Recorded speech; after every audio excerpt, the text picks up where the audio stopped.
بنو لحیان یہ وہی لوگ تھے جنہوں نے اللہ کے نبی کے 10 صحابیوں کو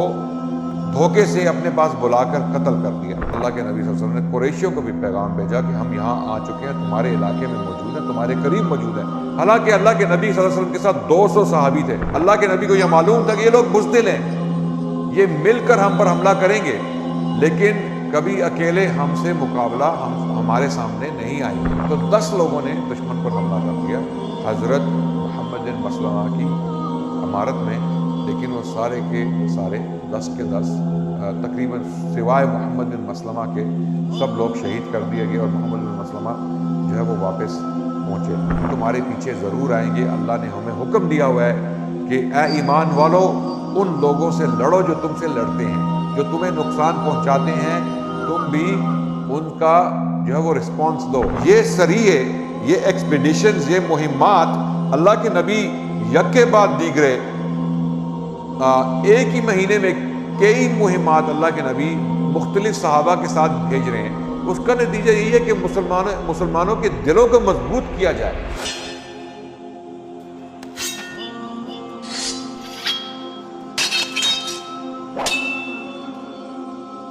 بسم اللہ الرحمن الرحیم، الحمدللہ والصلاة والسلام علی رسول اللہ، اما بعد، اعوذ باللہ السمیع العلیم من الشیطان الرجیم، بسم اللہ الرحمن الرحیم، وما ارسلناک الا رحمۃ للعالمین۔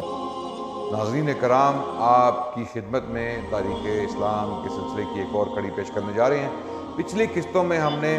غزوہ احزاب کا ذکر کیا اور اس کے بعد میں جو ہونے والے واقعات تھے ان پر روشنی ڈالی۔ مثال کے طور پہ سلام بن ابی الحقیق، جو اللہ کا بہت بڑا دشمن تھا، اللہ کے نبی کا دشمن تھا، جو کفار قریش کو ورغلاتا بھی تھا، اس کا واقعہ ہم نے آپ کے سامنے پیش کیا۔ اس کے بعد کے آنے والے جو واقعات تھے، تمامہ بن اطال کا واقعہ وہ بھی پیش کیا۔ اور یہ واقعات جب پیش آئے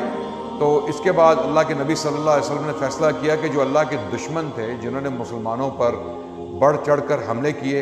اور کوئی کسر نہ اٹھا رکھی کہ مسلمانوں کو نقصان پہنچایا جائے، اور یہ نقصان کئی مختلف طریقوں سے پہنچایا گیا۔ مثال کے طور پہ کفار قریش کو جو ہے وہ انفارمیشن دی گئی، انہیں بھڑکایا گیا، انہیں ورغلایا گیا، اور انہیں یہ احساس دلایا گیا کہ آپ حملہ کریں، مسلمان کمزور ہیں، مسلمان آپ کا مقابلہ نہیں کر سکیں گے۔ لیکن حالات نے یہ ثابت کر دیا کہ اللہ کے فضل و کرم سے مسلمان اعصاب کے بھی مضبوط تھے، اور اپنے جو ان کے الحمدللہ جو ایمان تھا، ان کا ایمان بھی مضبوط تھا۔ تو ان واقعات میں سے جب اللہ کے نبی صلی اللہ علیہ وسلم نے یہ فیصلہ کیا کہ ہم جو دشمن تھے ان کو بھی مزہ چکھائیں، یعنی انہیں جو ہے یہ احساس دلانا چاہتے تھے اللہ کے نبی کہ اگر تم مسلمانوں کے خلاف اقدام کرو گے تو اس کا نتیجہ یہی ہوگا کہ ہم بھی تم پر حملے کریں گے، ہم تمہیں ایسے نہیں چھوڑ دیں گے کہ تم ہم پر حملے کرتے رہو اور ہم برداشت کرتے رہیں، بلکہ تمہیں بھی سبق سکھایا جائے گا۔ اور ان جو واقعات کا ایک مقصد یہ بھی تھا کہ اللہ کے نبی اپنے ساتھیوں کو یہ باور کروانا چاہتے تھے کہ ہم کسی سے نہیں ڈرتے، ہم حق پر ہیں، ہم سچے دین پر ہیں، ہمارا اللہ پر ایمان ہے، اللہ پر توکل ہے، ہم اللہ پر ایمان رکھتے ہیں، اور ہمیں یہ پتہ ہے کہ اللہ ہماری مدد کریں گے۔ لیکن یہ ہمارے لیے امتحان ہے، ہم تعداد میں کم ہیں، ہم وسائل میں کم ہیں، لیکن ہمارے پاس ایمان کی طاقت ہے، ایمان کی دولت ہے، جو ان لوگوں کے پاس نہیں ہے۔ جو ہم پر حملے کر رہے ہیں، ان لوگوں کے پاس ایمان کی طاقت نہیں ہے، یہ اللہ پر ایمان نہیں رکھتے، اور یہ ڈرپوک ہیں۔ جب لڑائی کا موقع آتا ہے تو یہ لوگ پیٹ پھیر کر بھاگتے ہیں، اور کیونکہ ہمارا اللہ پر ایمان ہے، ہمیں یہ پتہ ہے کہ اگر ہم جو ہے وہ فتح یاب ہوئے تو ہم غازی ہیں، ہمیں اللہ کی طرف سے اجر و ثواب ملے گا، اور اگر ہم مارے جاتے ہیں میدان جنگ میں تو ہم شہید ہیں، ہم جنت الفردوس میں جائیں گے۔ تو ایک مسلمان کے لیے تو فائدہ ہی فائدہ ہے، دنیا میں بھی فائدہ ہے اور آخرت میں بھی فائدہ ہے، لیکن یہ لوگ یہ فائدہ نہیں رکھتے، ان کے پاس وہ آپشن نہیں ہے، کیونکہ یہ اللہ پر ایمان نہیں رکھتے تو اللہ سے امیدیں بھی نہیں رکھتے، اور جب امید نہیں ہے تو پھر ان کا ٹھکانہ جہنم ہے۔ اسی لیے اللہ سبحانہ وتعالیٰ نے مسلمانوں کے دلوں کو مضبوط کرنے کے لیے بہت ساری آیات قرآن میں نازل کی انہی مواقعوں پر، انہی مواقع، یہی جو مواقع تھے ان پر اللہ سبحانہ وتعالیٰ نے قرآن میں بہت ساری آیات نازل کی مسلمانوں کے دلوں کو مضبوط کرنے کے لیے، جس طرح کے غزوہ احد کے واقعات میں ہم بیان کر چکے ہیں کہ اللہ سبحانہ و تعالیٰ نے بہت ساری آیات نازل کی۔ پھر غزوہ احزاب کے موقع پر جب مسلمانوں کے دل، ان کے کلیجے ان کے حلق میں آ گئے، جس طرح ہم اردو زبان میں کہتے ہیں نا کلیجہ حلق میں آ گیا، یعنی خوف کے مارے اتنا خوف طاری ہوا مسلمانوں پر، دشمنوں کا جم غفیر دیکھ کر، دشمنوں کی فوج، اس کا نام ہی غزوہ احزاب رکھا گیا، اس غزوے کا نام ہی غزوہ احزاب رکھا گیا، افواج، فوجوں کا غزوہ، یعنی ایک فوج نہیں بہت ساری فوجیں مل کر مسلمانوں پر حملہ آور ہوئیں۔ تو جب مسلمانوں نے اتنی بڑی تعداد کو دیکھا تو ان کے کلیجے ان کے حلق میں آ گئے خوف سے، لیکن وہ مضبوط رہے، اعصاب کے مضبوط رہے، ایمان کے مضبوط رہے، اور جو لوگ اللہ کے نبی کے ساتھ کھڑے ہو گئے، ڈٹ گئے، اللہ نے انہیں فتح دی اور عزت دی، اور ان کا خوف ان کے دشمنوں پر طاری ہو گیا۔ دشمن نہ صرف پیٹ پھیر کر بھاگے بلکہ جو ان کے مددگار تھے ان پر بھی خوف طاری ہوا۔ اسی ضمن میں غزوہ بنو لحیان کا واقعہ پیش آیا،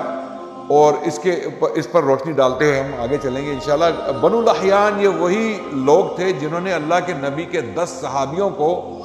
دھوکے سے اپنے پاس بلا کر قتل کر دیا، اور 2 کو اہل مکہ کے حوالے کر دیا جنہوں نے ان کو ٹارچر کر کے انہیں بے دردی سے قتل کیا، جو واقعات ہم پچھلی قسطوں میں بیان کر چکے ہیں۔ لیکن یہ علاقہ بنو لحیان کا علاقہ جو حجاز میں بہت دور تک تھا، مکے کے قریب تھا، تو اللہ کے نبی کو اس سے پہلے موقع نہیں ملا کہ ان لوگوں سے بدلہ لیا جائے یا انہیں مزہ چکھایا جائے یا انہیں احساس دلایا جائے کہ تم اس قسم کی حرکتیں نہیں کر سکتے، ہمیں مار نہیں سکتے، ہمارے لوگوں کو قتل نہیں کر سکتے، اور پھر یہ نہ ہو کہ تمہارے خلاف کوئی اقدام نہ کیے جائیں۔ تو یہ ایک ریٹیلیٹری جو ایکشن تھا اللہ کے نبی صلی اللہ علیہ وسلم کا، ایک ریٹیلیشن تھی ان کے ظلم اور جبر اور قتل کے خلاف۔ انہوں نے جو ہے اللہ کے نبی کے 10 صحابی ان کو قتل کیا اور کروایا، تو اس لیے اللہ کے نبی نے فیصلہ کیا کہ انہیں مزہ سکھایا جائے۔ تو اللہ کے نبی صلی اللہ علیہ وسلم نے جو ہے وہ ان کے خطے کا رخ کیا، اور ربیع الاول یا جمادی الاولیٰ سن 6 ہجری میں 200 صحابہ کے ساتھ اللہ کے نبی صلی اللہ علیہ وسلم نے ان کے علاقے کا رخ کیا، اور حضرت عبداللہ بن ام مکتوم کو اپنا جانشین مقرر کیا مدینے میں، اور ارادہ یہ ظاہر کیا کہ اللہ کے نبی کا رخ شام کی طرف ہے۔ تو جیسا کہ ہمیں حدیثوں میں ملتا ہے کہ جنگ جو ہے وہ ایک دھوکہ ہے، یعنی جنگ میں وہ کہتے ہیں نا انگریزی زبان میں کہ everything is allowed in love and war, everything is allowed in love and war, یعنی آپ کو کسی سے محبت ہو جائے تو آپ کچھ بھی کر سکتے ہو، اور وار میں کوئی بھی اسٹریٹجی یا کوئی بھی ایسے اقدام اپنا سکتے ہو جس سے آپ کو فائدہ اور دشمن کو نقصان پہنچے۔ تو اللہ کے نبی صلی اللہ علیہ وسلم اپنا ارادہ ظاہر نہیں کرتے تھے، جب وہ کسی دشمن پر حملہ آور ہوتے تھے تو ان کا یہ طریقہ تھا کہ وہ اپنا ارادہ دشمن پر ظاہر نہیں کرتے تھے، کیونکہ اگر دشمن پر ارادہ ظاہر ہو جائے تو دشمن تیاری کر کے مسلمانوں کو زیادہ نقصان پہنچا سکتا ہے۔ یہ تو ایک لاجیکل سی بات ہے۔ تو اللہ کے نبی صلی اللہ علیہ وسلم نے ارادہ ظاہر کیا کہ ہم شام کی طرف جا رہے ہیں، ہم جو ہے وہ اس خطے میں نہیں جا رہے جہاں پر بنو لحیان جو ہیں وہ بستے ہیں۔ لیکن پھر اللہ کے نبی صلی اللہ علیہ وسلم نے جو ہے وہ امج اور اسوان کے درمیان بطن غران کے نام سے ایک وادی تھی، وہاں پر پناہ